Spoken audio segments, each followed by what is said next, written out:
Hi hello மகளே, இன்றைக்கி என்ன பண்ண போகிறேன்னா 1/2 கிலோ சிக்கனை வச்சு என்னோடய ஸ்டைலில் பரோட்டா சால்னா எப்படி செய்யறதுன்னு பார்க்க போகிறோம். இது வந்துட்டு ரொம்ப சிம்பிளாக இருக்கும், அட் த சேம் டைம்ஸ் அவ்வளோ டேஸ்டியாக இருக்கும்.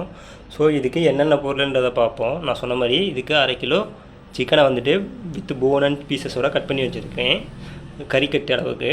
ஸோ இது கூடவே பார்த்தீங்கன்னா ஒரு மீடியம் சைஸ் வெங்காயம், அதாவது ஒரு 50 கிராம் அளவுக்கு ஆனியனை வந்துட்டு ஃபைனாக சாப் பண்ணி வச்சுருக்கேன். இது பார்த்தீங்கன்னா நமக்கு 3 லிட்டர் அளவுக்கு தண்ணி ஊற்றி நமக்கு அந்தளவுக்கு திக்கிங் வரும். ஸோ அதனால் அதுக்குவே நம்ம வந்துட்டு 50 கிராம் தான் ஆனியன் யூஸ் பண்ணுறேன். ஸோ ஆனியன் வந்துட்டு கூட போட்டிங்கன்னா இனிக்க ஆரம்பிச்சிடும். அதாவது இது கூட பார்த்தீங்கன்னா ஒரு 80 கிராம் அளவுக்கு டொமேட்டோ வந்துட்டு ஃபைனாக ஸ்லைஸ் பண்ணி வச்சுருக்கேன். ப்ளஸ் இது கூடவே நம்ம பேஸ்ட் அரைச்சி போடுறதுக்காக ஒரு அரை மூடி தேங்காய் வச்சுருக்கேன். ஒரு 10 கிராம் அளவுக்கு நிலக்கடலை வச்சுருக்கேன். ஸோ இது ரெண்டையும் தான் நம்ம வந்துட்டு பேஸ்ட் அரைச்சி போட போகிறோம். அடுத்து இது கூட பார்த்தீங்கன்னா ஒரு 3 மிளகாயை 1/2 கட் பண்ணி வச்சுருக்கேன். ப்ளஸ் இது கூடவே பார்த்தீங்கன்னா 2 ஸ்பூன் அளவுக்கு இஞ்சி பூண்டு பேஸ்ட் வச்சுருக்கேன். நம்ம ஒரு மசாலா அரைக்கணும்னு சொன்னோம்ல, ஸோ அதுக்காக நம்ம பார்த்தீங்கன்னா ஒரு 5 ஏலக்காய், ஒரு அரை துண்டு அளவுக்கு பட்டை பார்த்தீங்கன்னா ஒரு 3 கிராம் அளவுக்கு வரும். பட்டையை நம்ம அதிகமாக போட்டால் அதுவும் இனிக்க ஆரம்பிச்சிடும். ப்ளஸ் இது கூட பார்த்தீங்கன்னா ஒரு சின்ன துண்டு மராத்தி மொக்கு, அதாவது ஒரு இந்த அளவுக்கு ஒரு மராத்தி மொக்கு வச்சுருக்கேன். ப்ளஸ் கொஞ்சமாக கல்பாசி எடுத்து வச்சுருக்கேன்.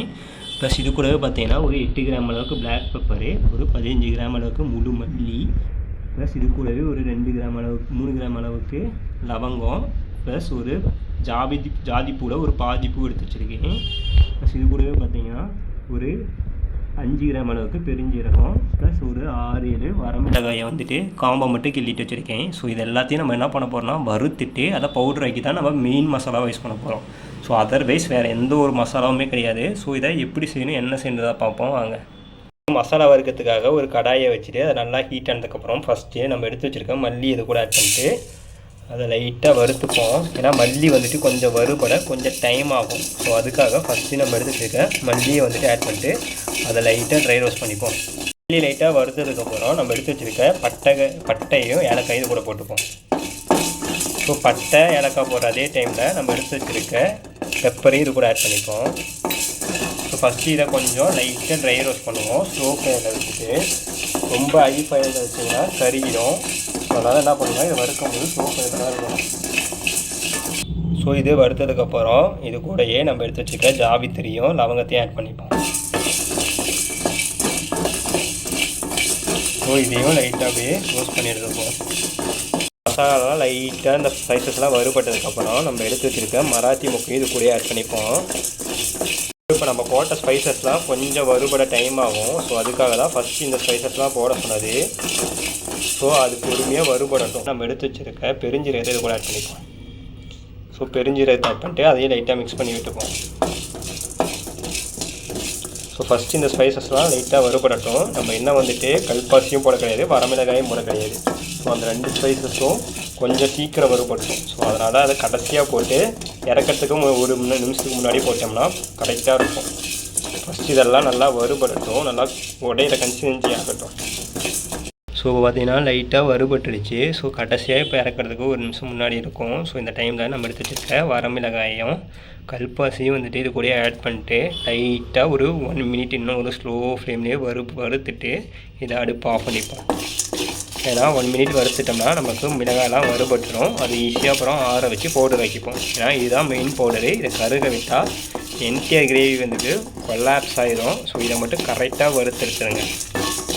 பார்த்தீங்கன்னா நம்ம ஸ்பைசஸ் எல்லாம் நல்லா வறுபட்டுருச்சு, கறியும் கிடையாது. ஸோ இந்த என்ன பண்ண போகிறோன்னா நம்ம அடுப்பை ஆஃப் பண்ணிவிட்டு இதை ஆற வச்சு இதை நல்லா பவுடர் ஆக்கிக்கிறோம்.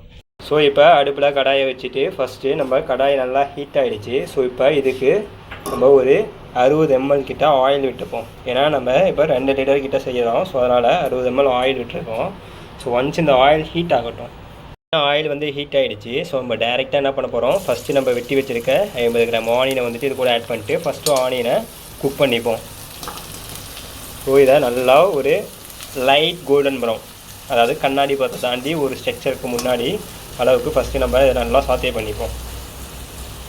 ஸோ பார்த்தீங்கன்னா ஆனியன் வந்துட்டு இந்தளவுக்கு லைட்டாக குக் ஆகணும். ஸோ இந்தளவுக்கு குக் ஆகிடுச்சு. ஸோ இப்போ நம்ம என்ன பண்ண போகிறோம்னா நம்ம எடுத்து வச்சுருக்க பச்சை மிளகாயை இது கூட ஆட் பண்ணிப்போம்.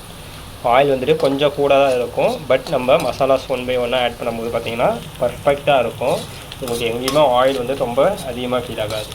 ஸோ இப்போ பார்த்தீங்கன்னா பச்சை மிளகாயும் சாத்தி ஆகிடுச்சு. ஸோ இந்த டைமில் நம்ம கருவேப்பிலை மட்டும் ஒரு கொத்து ஆட் பண்ணிப்போம். ஸோ இதை லைட்டாக மிக்ஸ் பண்ணி விட்டுட்டு ஸோ நம்ம இப்போ எடுத்து வச்சுருக்க இஞ்சி பூண்டு பேஸ்ட் வந்துட்டு இது கூட ஆட் பண்ணிப்போம். ஸோ ஆட் பண்ணிட்டு இஞ்சி பூண்டை பச்சை வாசனை போகிற அளவுக்கு அப்படியே நம்ம இதை சாத்தே பண்ணிப்போம். ஒன்ஸ் இந்த இஞ்சி பூண்டு வந்துட்டு ஆயிலே குக் ஆகணும். இப்போ தான் சீக்கிரமாக நமக்கு அந்த ரா ஃப்ளேவர் வந்துட்டு போகணும். இப்போ பார்த்தீங்கன்னா இஞ்சி பூண்டோட பச்சை வாசனையும் போயிடுச்சு. ஸோ அந்த டைமில் நம்ம எடுத்து வச்சுருக்க சிக்கனை இது கூட ஆட் பண்ணிட்டு அப்படியே மிக்ஸ் பண்ணி விடுவோம். ஸோ லைட்டாக ஒரு மிக்ஸ் பண்ணினா போதும். பிகாஸ் நம்ம இதுக்கப்புறம் இதை கொதிக்க விட போகிறோம். ஸோ லைட்டாக மேலே அந்த ஒயிட் லேயராக குக் ஆகும்ல, அந்த அளவுக்கு மட்டும் இதை அப்படியே லைட்டாக மிக்ஸ் பண்ணி விட்டுட்டு எடுத்து வச்சுருக்க மஞ்சள் தூள் வந்துட்டு இது கூட ஆட் பண்ணிப்போம். ஸோ மஞ்சள் தூள் ஆட் பண்ணிட்டு அப்படியே இதை மிக்ஸ் பண்ணி விடுவோம்.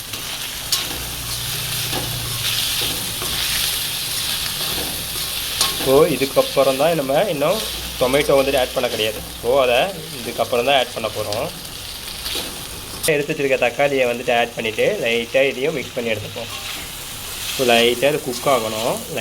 லைக் எப்படின்னா டொமேட்டோ லைட்டாக மேலே கட்ட அந்த எப்படி சொல்கிறது தொக்கு கன்சிஸ்டன்சிக்கு வர மாதிரி இப்போ ஸ்லோ ஃப்ளேமில் வச்சு சிக்கன் எல்லாத்தையும் குக் பண்ணிப்போம். என்ன பண்ண போனால் நம்ம வறுத்து அரைச்சிட்டு இருக்குல்ல அந்த பவுடரை வந்துட்டு எவ்வளோ அரைச்சோமோ அது ஒரு 2 லிட்டரு 3 லிட்டருக்கு கரெக்டாக இருக்கும். அதை என்ன பண்ண போகிறோம், எல்லா மசாலாவையும் இது கூட ஆட் பண்ணிட்டு இதை அப்படியே லைட்டாக மிக்ஸ் பண்ணி விடுவோம். ஸோ இதை சிக்கனோட அப்படியே நல்லா பிளெண்ட் ஆக விட்டுட்டு இதுக்கப்புறம் வாட்டர் விட்டு நம்ம நல்லா ஃபஸ்ட்டு சிக்கன் குக் ஆகிற அளவுக்கு கொதிக்க விடுவோம். சிக்கன் ஒரு 75% அளவுக்கு குக் ஆகிற மாதிரி நல்லா இதை கொதிக்க விடணும். ஸோ நம்ம இப்போ 2 லிட்டர் அளவுக்கு எந்த அளவுக்கு தண்ணி வேணுமோ அந்த அளவுக்கு தண்ணியை விட்டுட்டு நல்லா இதை கொதிக்க விடணும். நம்ம கொதித்து இருக்கிற ஆயில் வந்துட்டு அப்படியே மேலே பிரிஞ்சு வரும். ஸோ அந்தளவுக்கு இதை கொதிக்க விடணும். நம்ம பார்த்திங்கன்னா வேறு எந்த ஒரு மசாலாவும் ஆட் பண்ண கிடையாது. நான் எடுத்து வச்ச மசாலா மட்டும்தான் அரைச்சி போட்டது, ப்ளஸ் நான் சொன்ன மாதிரி மஞ்சத்தூள், வேறு எதுவுமே கிடையாது. ஸோ இதை அப்படியே நல்லா மிக்ஸ் பண்ணி விட்டுட்டு இப்போ தேவையான அளவுக்கு தண்ணி விட்டுப்போம். ஸோ அதேமாரி மற்றவங்க சொல்கிற மாதிரி இதில் தயிரோ வேறு எந்த ஒரு பொருளுமே தேவையில்லை. தயிர் எல்லாமே இது வந்துட்டு அவ்வளோ சூப்பராக இருக்கும். இப்போ தண்ணி விட்டுப்போம்.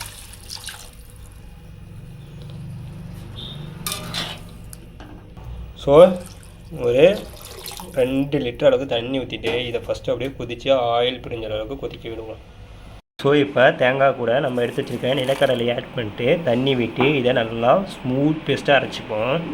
இப்போ பார்த்தீங்கன்னா சிக்கனை வந்துட்டு ஒரு 50% குக் ஆகி நமக்கு ஆயிலில் லைட்டாக மேலே பிரிஞ்சு வந்துட்டு, ஸோ இப்போ நான் என்ன பண்ண போகிறோம், நம்ம அரைச்சி வச்சுருக்க தேங்காய் நிலக்கடலை பேஸ்ட்டை வந்துட்டு ஆட் பண்ணிவிட்டு அது பச்சை வாசனை போகிற அளவுக்கு நம்ம நல்லா இதை குக் பண்ணி எடுத்துப்போம்.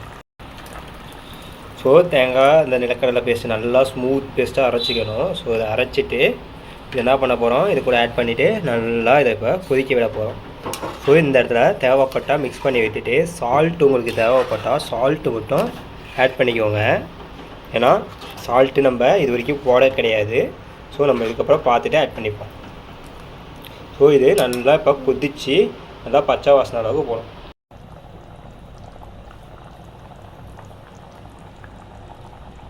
ஸோ பார்த்தீங்கன்னா சால்னா வந்துட்டு நல்லா திக்காகிடுச்சு. ஆயிலும் பார்த்தீங்கன்னா சேம் பிரிஞ்சு வந்துடுச்சு. ஸோ நம்ம கடைசியாக கொஞ்சமாக கொத்தமல்லி எல்லாம் மட்டும் மேலே தூவி விட்டு அடுப்பு ஆஃப் பண்ணிக்க வேண்டியதான் இனி. ஸோ கண்டிப்பாக ட்ரை பண்ணி பாருங்கள். ரெசிபி வந்துட்டு எப்பவும் போல் பிசுறே தட்டாது, பர்ஃபெக்டாக இருக்கும். ஸோ ட்ரை பண்ணி பார்த்துட்டு கண்டிப்பாக எப்படி இருக்குன்னு சொல்லுங்கள். ஸோ அவ்வளோதான் மக்கள். இப்போ பார்த்தீங்கன்னா நம்மளோட பரோட்டா சால்னா வந்துட்டு ரெடி ஆகிடுச்சு. ஸோ ரெசிபி பிடிச்சிருந்தா மறக்காமல் லைக் பண்ணுங்கள், ஷேர் பண்ணுங்கள், கமெண்ட் பண்ணுங்கள். அதேமாதிரி புதுசாக சேனலுக்கு வந்தால் மறக்காமல் சப்ஸ்கிரைப் பண்ணுங்கள். தேங்க்யூ ஸோ மச் ஃபார் வாட்சிங் மை வீடியோஸ்.